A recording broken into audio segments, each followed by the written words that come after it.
Well, hello, my pretties, and welcome back to Museys Modern Dreadfuls. Yippee-Ki-Ya Musey lovers. And I do hope you've been enjoying our mini-series, There's a Locked Door in My New Apartment. And now it's time to get into Section 8. So, in 5, 4, 3. My name's Martin, the man responded, and we are in room 102. The room isn't occupied yet since it still needs some cleaning done, but it should be ready soon. Ready soon? Are you kidding? I let out a chuckle at the absurdity of his response. Seriously, though, what's going on here? Martin frowned and put his hands behind his back. I'm not sure what you mean. Did you not just see that thing in there? I pointed to the door, frustrated. Martin stared at me with a neutral facial expression. It was as if he didn't comprehend what I was saying. Listen, I just came here to tell you that they're looking for you. So come on. You already kept them waiting a while. He shrugged calmly. Before I could process what he said, let alone respond to it, Martin opened the front door and waved for me to follow him. Wait a second. I reached out with my arm in futility, but he was already gone. I glanced at the door, which I dropped out of, which, despite its decay, looked very similar to my own storage door. I made sure it was still closed and then ran after Martin. Martin! I called out to him, stepping out into the corridor, but he was gone.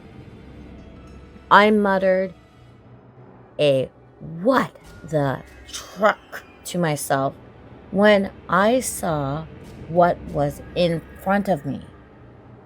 It was clear that I was in my apartment building, but it was as if it had completely changed. The walls out here were no better than inside room 102, having lost their original color probably ages ago, and their outer layers crumbling. There were various scratches and writings which made me assume it was vandalism. Upon closer inspection, I realized that they were incoherent but enigmatic messages which grabbed my attention. One said, "Can't find him." One of the walls said in crude letters, indicating it must have been carved with little to no care or skill. As I turned around, I saw another message on the opposite wall. Where is he? Despite my surreal predicament, I couldn't help but stare at the writings, trying to figure out what they could all mean. Who wrote this and why? Can't find who. I proceeded down the hallway, seeing more and more messages on the walls, which became increasingly more desperate. Who is he? Another one said, "Tricked." Another one said, "Help me." Another, "Can't get out." I suddenly felt a strong urge to go to my own apartment, like a moth drawn to light. Everything would be okay, and I would have my answers if I could only reach my room. I went down the hall very carefully, glancing behind me every few seconds. I half expected that lady from the corridor to appear behind me, or that horrid creaking noise to start, and all of that put me on edge. I was shaking with nerves. I hadn't made it even halfway through when I heard voices around the corner. I stopped, listening intently and carefully. It sounded like a man and a woman were having a casual conversation, but I couldn't make out what they were saying. I tiptoed my way to the corner and put my back against the wall, listening. "So, what's your name?" the male voice asked. "Michelle," the female responded. "Nice to meet you, Michelle. I'm Vincent." I gasped. Instinctively jerking my head towards the voices. "Vincent? My neighbor Vincent? I live in 204. The male voice continued. "If you ever hear any screaming coming from my apartment, don't be alarmed. That's probably my wife, Marjorie, shouting at me." He and Michelle let out a chuckle. That was definitely the same Vincent. My curiosity got the better of me, so I peeked around the corner. Vincent was leaning on the wall to the left, facing away from me. He was standing in front of a woman, but I couldn't see her from where I was. "Hey!" I shouted. They ignored me. "You should stop by for lunch or dinner sometime," Vincent continued talking to Michelle. "My wife makes a great casserole." "Vincent!" Still no response. "Hey! Do you hear me?" I shouted. But he didn't respond. I violently grabbed him by his shoulder and almost fell down face first, since my hand simply went through him. I stared in bewilderment as it all started to dawn on me. Michelle and Vincent probably weren't here physically. Was this happening right now, back in the real apartment? Or was it a memory? "Thanks, Vincent," Michelle responded. I looked at her for the first time now. A young woman with blonde hair and green eyes, probably in her early 20s. "Hey, listen," she continued, suddenly looking a little uncomfortable. "Has anyone ever told you anything, weird about the building?" "Weird?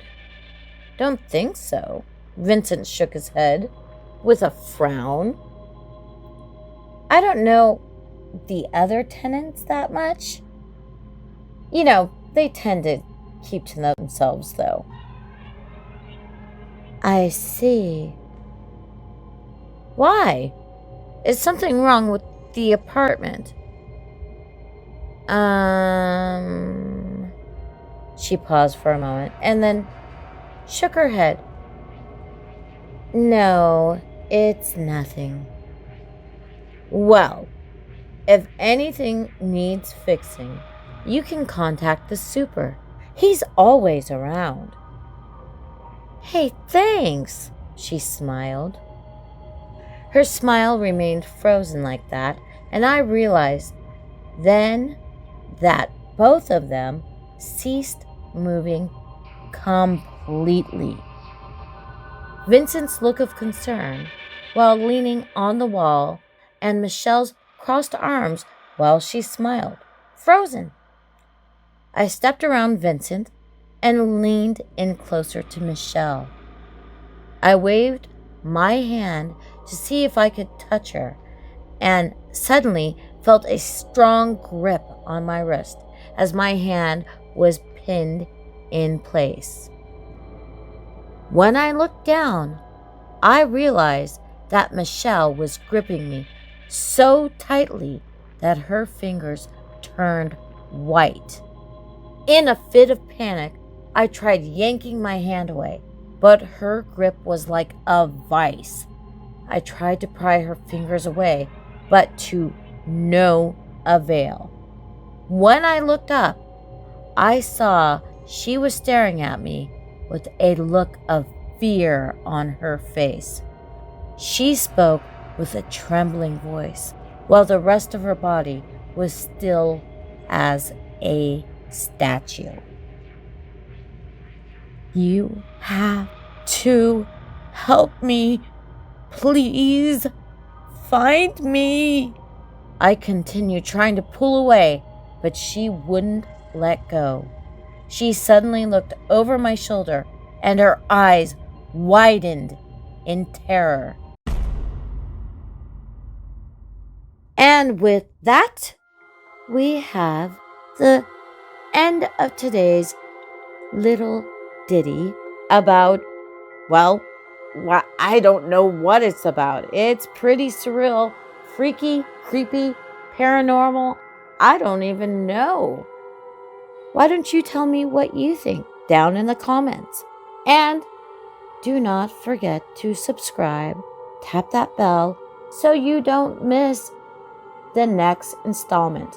You know, we do post twice weekly and with the occasional video, bonus video, and user special.